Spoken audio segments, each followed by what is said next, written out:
থেতলে যাওয়া বা ছোট বড় এরকম টাইপের কিছু হয়েছে। তো এখন আমি এটাকে রিপ্লেস করে আপনাদেরকে দেখাবো মূলত এই ফোনটা ঠিক হয় কিনা।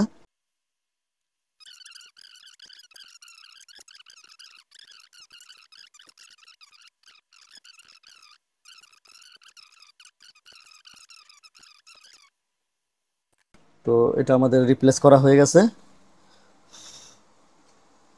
আমি চাইলে আসলে মূলত এখানে আরেকটু এটাকে ভালো করে ঝালাই দিয়ে নিতে পারি আয়রনের সাহায্যে।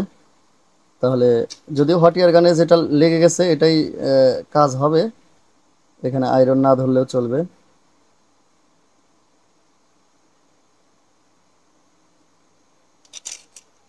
এটা দিয়ে কাজ হবে আশা করি।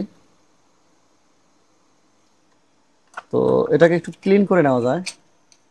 ও আর আচ্ছা, অনেক সময় আরো অনেকে কমেন্ট করেন যে ভাই নিচে একটা মাদারবোর্ড দিয়ে নেন কেন। অনেক সময় এটা দিয়ে নেই এই জন্য যে আপনার হচ্ছে যদি আমি ডিরেক্টলি এখানে হিট দিই তাহলে হিটটা এখানে এই স্টিলের উপরে হিট পড়ে এটা আসলে মূলত গলবে না।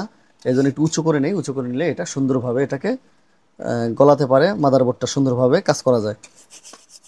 আর এই টেকনিকগুলো আসলে আপনাকে কেউ শেখাবে না, এটা আপনার কাজের সুবিধার্থে আপনি এগুলো আপনাকে বের করে নিতে হবে যে আসলে কখন কোন জিনিসটা আপনি ইউজ করবেন।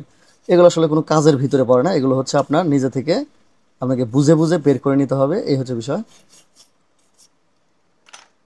তো এবার আমরা পূর্বের ন্যায় ক্যাসিংয়ের ভিতরে এবার জিনিসটাকে লাগিয়ে দেখব যে ঠিকঠাক আছে কিনা। মাদারবোর্ডটা অনেকটা গরম, একটু ঠান্ডা হলে ভালো হয়, এই জন্য আমাদের একটু ফ্যান ইউজ করতে হবে এখানে। তো এবার আমরা এখানে আমাদের যে ইয়েটা আছে সেগুলো কানেক্ট করব এখানে।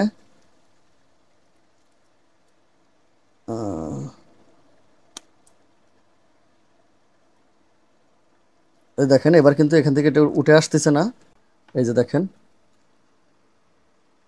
এই যে দেখেন, এখন আর আমাদের ফোনটা কিন্তু ওই সেই সমস্যাটা দেখাবে না।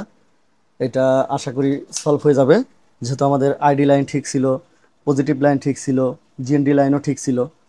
আশা করি এটা সমাধান হয়ে গেছে।